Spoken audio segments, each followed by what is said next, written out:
പാലക്കാട് ജില്ലാ ആശുപത്രിയിൽ പ്ലാസ്റ്റർ ഇട്ട 9 വയസ്സുകാരിയുടെ കൈ മുറിച്ചു മാറ്റേണ്ടി വന്നതിൽ ചികിത്സാ പിഴവില്ലെന്ന് ആവർത്തിച്ച് അധികൃതർ. കൈക്ക് നിറവ്യത്യാസമോ വേദനയോ ഉണ്ടെങ്കിൽ ആശുപത്രിയിൽ എത്തണമെന്ന് നിർദ്ദേശിച്ചിരുന്നു. എന്നാൽ നീര് കൂടിയുടൻ കുട്ടിയെ എത്തിച്ചില്ലെന്ന് ആശുപത്രി അധികൃതർ വാർത്താസമ്മേളനത്തിൽ വ്യക്തമാക്കി. പിന്നെ ഡിസ്ചാർജ് ചെയ്യുമ്പോൾ എന്താ ചെയ്യാന്ന് വെച്ചാൽ നമ്മൾ പറയും അവരോട്, അത് വാക്കാൽ ഇൻസ്ട്രക്ഷൻ കൊടുക്കുക. പിന്നെ അവിടെ ബോർഡ് എഴുതി വെച്ചിട്ടൊക്കെ ഉണ്ട്, പ്ലാസ്റ്റർ ഇട്ട കൈ എങ്ങനെ സൂക്ഷിക്കണം എന്നുള്ള അഡ്വൈസ് നമ്മൾ കൊടുക്കും. അപ്പം പ്ലാസ്റ്റർ ഇട്ട കൈ നമ്മൾ വിരലുകൾ അനക്കണം, കാരണം എന്നാലേ രക്തചംക്രമണം ഉണ്ടാവുള്ളൂ, നീര് വെക്കാതിരിക്കുള്ളൂ എന്നുള്ളത് പറയും. അതുപോലെ എന്തെങ്കിലും നിറവ്യത്യാസമോ വേദന കൂടുതലോ അല്ലെങ്കിൽ നീരോ കണ്ടാൽ ഉടനെ തന്നെ ആശുപത്രി വരണം. പിന്നെ OP വരാനായിട്ട് വെയിറ്റ് ചെയ്യേണ്ട, ഉടനെ തന്നെ കാഷ്വാലിറ്റിയിൽ വന്ന് കാണിക്കണം. അങ്ങനെ വന്നാൽ പ്രോട്ടോക്കോൾ ഞങ്ങൾക്കുണ്ട്. നീരുണ്ടെന്ന് കണ്ടു കഴിഞ്ഞാൽ അപ്പം തന്നെ നമ്മൾ ആ സ്ലാബ് സ്ലിറ്റ് ചെയ്യും, അപ്പം ബ്ലഡ് ഫ്ലോ തിരിച്ചു വരും. അങ്ങനെയാണ്. പക്ഷേ ഈ കാര്യത്തിൽ, ഈ കുട്ടിയുടെ കാര്യത്തിൽ നിർഭാഗ്യവശാൽ ഈ ചൊവ്വാഴ്ച വരുമ്പോഴേക്കും ലിംബ് സാൽവേജബിൾ അല്ല. സാൽവേജബിൾ എന്ന് പറഞ്ഞാൽ രക്ഷിക്കാൻ കഴിയുന്ന ഒരവസ്ഥയിലല്ല എന്ന് തിരിച്ചറിഞ്ഞു. അതുകൊണ്ടാണ് നമ്മൾ എന്തെങ്കിലും സാധ്യത ഉണ്ടെങ്കിൽ സാൽവേജ് ചെയ്യാനായിട്ട്, എന്തെങ്കിലും സാധ്യത ഉണ്ടെങ്കിൽ അത് ഉപയോഗിക്കാനായിട്ട് കോഴിക്കോട് മെഡിക്കൽ കോളേജിലേക്ക് റെഫർ ചെയ്തത്. എന്നാൽ ഡോക്ടേഴ്സിന് വീഴ്ചയുണ്ടായെന്ന് ആവർത്തിക്കുകയാണ് കുടുംബം. നിയമ നടപടിയുമായി ഏതറ്റം വരെയും പോകുമെന്ന് പെൺകുട്ടിയുടെ കുടുംബം പ്രതികരിച്ചു. ആയിഷത്തുൽ ഷംന ചേരുന്നുണ്ട് പാലക്കാട് നിന്ന്. ഷംന, ആ കുട്ടിയുടെ അമ്മയുടെ പ്രതികരണത്തിന് ശേഷം ഷംനയിലേക്ക് പോകാം. ഈ ലോകത്ത് ഇപ്പം ഇങ്ങനെ സംഭവിച്ചിട്ടില്ല. കാരണം 8 ദിവസത്തിനുള്ളിൽ ഒരു കുട്ടീൻ്റെ കൈ ഇൻഫെക്ഷൻ വന്ന് കൈ മുറിച്ച് മാറ്റുക പറഞ്ഞാൽ അതൊരു വലിയൊരു ഇതല്ലേ. ചികിത്സ നൽകുന്നത് നല്ല രീതിയിൽ നൽകിയില്ല. വേഗം എന്താണ് പറഞ്ഞാൽ ബ്ലഡ് അത് ഇതൊക്കെ നോക്കുമായിരുന്നു. പക്ഷേ ഇവരങ്ങനെയൊന്നും നോക്കിയില്ല.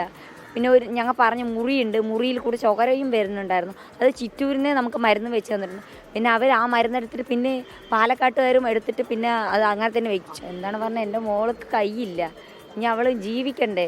ഈ ചെറുപ്രായത്തിൽ നിന്ന് ഇനി എത്ര അവൾക്ക് ജീവിക്കാനുണ്ട്, ജീവിച്ച് തുടങ്ങിയിട്ടില്ല.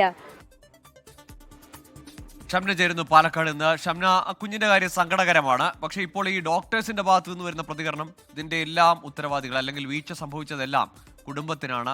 വേദനയുണ്ടായിട്ടും അല്ലെങ്കിൽ നിറവ്യത്യാസമോ നീരോ ഒന്നും ശ്രദ്ധിച്ചില്ല, എല്ലാം കുടുംബക്കാരുടെ അല്ലെങ്കിൽ വീട്ടുകാരുടെ ശ്രദ്ധക്കുറവെന്ന് പറഞ്ഞ് അവസാനിപ്പിക്കുകയാണോ ഡോക്ടേഴ്സ്? ഗൂഗിൾ പ്രാഥമിക റിപ്പോർട്ടിൽ തന്നെ ആശുപത്രിക്ക് ഒരു പിഴവും സംഭവിച്ചിട്ടില്ല എന്ന കാര്യമായിരുന്നു ഈ റിപ്പോർട്ടിൽ ഉണ്ടായിരുന്നത്. അത് സമർത്ഥിക്കുന്ന തരത്തിലായിരുന്നു ഇന്ന് സംയുക്ത വാർത്താ സമ്മേളനം നടന്നത്. അതായത് KGMOയും ഒപ്പം ഈ ആശുപത്രി സൂപ്രണ്ടും ഓർത്തോ ഡിപ്പാർട്ട്മെന്റ് ഹെഡും കൂടിയായിരുന്നു വാർത്താ സമ്മേളനം നടത്തിയിരുന്നത്. ഇതിൽ മുഴുവനായും, അതായത് ഈ കുട്ടിക്ക് എല്ലിന് ഒടിവ് സംഭവിച്ചത് അകത്താണ്, അല്ലാതെ പുറത്ത് എല്ല് പൊട്ടി പുറത്തേക്ക് വരുന്ന ചോരയൊലിക്കുന്ന ഒരു സാഹചര്യമായിരുന്നില്ല ഉണ്ടായിരുന്നത്. ഇതിൽ ആദ്യഘട്ടത്തിൽ തന്നെ കുടുംബം ആരോപിച്ചിരുന്ന ഒരു കാര്യമുണ്ടായിരുന്നു, കുട്ടിയുടെ കൈക്ക് മുറിവുണ്ടായിരുന്നു, ആ മുറിവിൽ നിന്ന് രക്തമൊലിക്കുന്ന സാഹചര്യം ഉണ്ടായിരുന്നു. എന്നാൽ ഇതിന് ചികിത്സ നൽകാതെയാണ് പിന്നീട് ഡോക്ടർമാർ ബാൻഡേജ് ചുറ്റിയത് എന്ന ഒരു ആരോപണം കുടുംബം ഉന്നയിച്ചിരുന്നു. ഇത് പൂർണ്ണമായും തള്ളുകയാണ് ഈ ആശുപത്രി അധികൃതർ. അതായത് അങ്ങനെ പുറത്തേക്ക് ഒരു വലിയ മുറിവോ രക്തമൊലിക്കുന്ന ഒരു സാഹചര്യം ഉണ്ടായിരുന്നില്ല. മറിച്ച് എക്സ്റേയിൽ ഉള്ളിലെ ഈ എല്ലിന്റെ ഒടിവ് ഉണ്ടായിരുന്നു, അതിനുവേണ്ടി ബാൻഡേഡ് ഇടുകയും ചെയ്തു. അത് പൂർണ്ണമായി ഒരു പ്ലാസ്റ്റർ ഇടുന്ന സംവിധാനമായിരുന്നില്ല, മറിച്ച് ഒരു സ്ലാബ് രൂപത്തിൽ പകുതിയായിരുന്നു ഇട്ടിരുന്നത്. അതിനുശേഷം പിറ്റേ ദിവസം ഈ ആശുപത്രിയുമായി ബന്ധപ്പെടാൻ നിരീക്ഷണത്തിനായി വരാൻ ആവശ്യപ്പെട്ടിരുന്നു.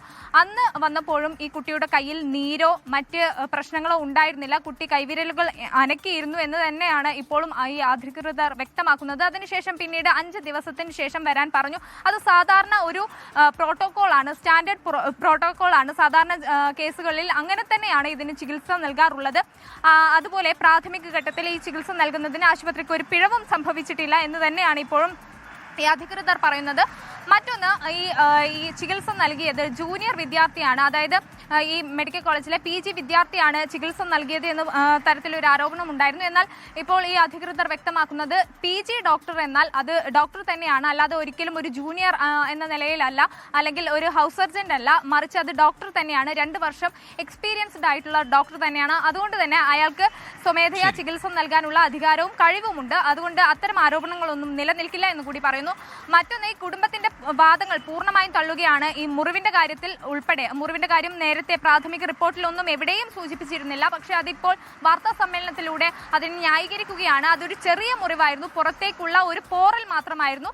അതിന് സാധാരണഗതിയിൽ നൽകുന്നത് അത് ആ മുറിവ് ക്ലീൻ ചെയ്ത് അതിൽ മരുന്ന് വെക്കുക എന്നത് മാത്രമാണ്. ആ ചികിത്സ കൃത്യമായി നൽകിയിട്ടുണ്ട്. ഇനി കൈയിന് സംഭവിച്ചേക്കാവുന്ന ഒരു സാധ്യത അത് ഈ വീണിട്ടോ മറ്റോ കുട്ടിയുടെ വെയിനുകൾക്ക് ഇഞ്ചുറി സംഭവിച്ചിട്ടുണ്ടാകാം. അത് അകത്ത് നടക്കുന്ന ഒരു ഇഞ്ചുറിയാണ്. അത് പുറത്തേക്ക് കാണാൻ സാധ്യമല്ല. പ്രാഥമികമായിട്ടുള്ള അന്വേഷണത്തിലോ അല്ലെങ്കിൽ നിരീക്ഷണത്തിലോ ഒന്നും അത്തരം ഒരു ഇഞ്ചുറി പുറത്തേക്ക് കാണില്ല. ഈ വെയിനകത്ത് ബ്ലഡ് കോട്ടാവുകയോ ഇതിന് ഇഞ്ചുറി സംഭവിച്ചതോ ആകാം ഇത്തരത്തിലുള്ള ഒരു ഗുരുതര പ്രശ്നത്തിലേക്ക് നയിച്ചത്. പക്ഷേ ആദ്യഘട്ടത്തിൽ ലോകത്തെവിടെയായാലും ഏത് സമയത്തും 24 വാർത്തകളും ഓഗ്മെന്റഡ് റിയാലിറ്റി പാക്കേജുകളും എക്സ്പ്ലെയിനറുകളും വിശദമായി കാണാൻ ഞങ്ങളുടെ യൂട്യൂബ് ചാനൽ നിങ്ങൾക്ക് സബ്സ്ക്രൈബ് ചെയ്യാം.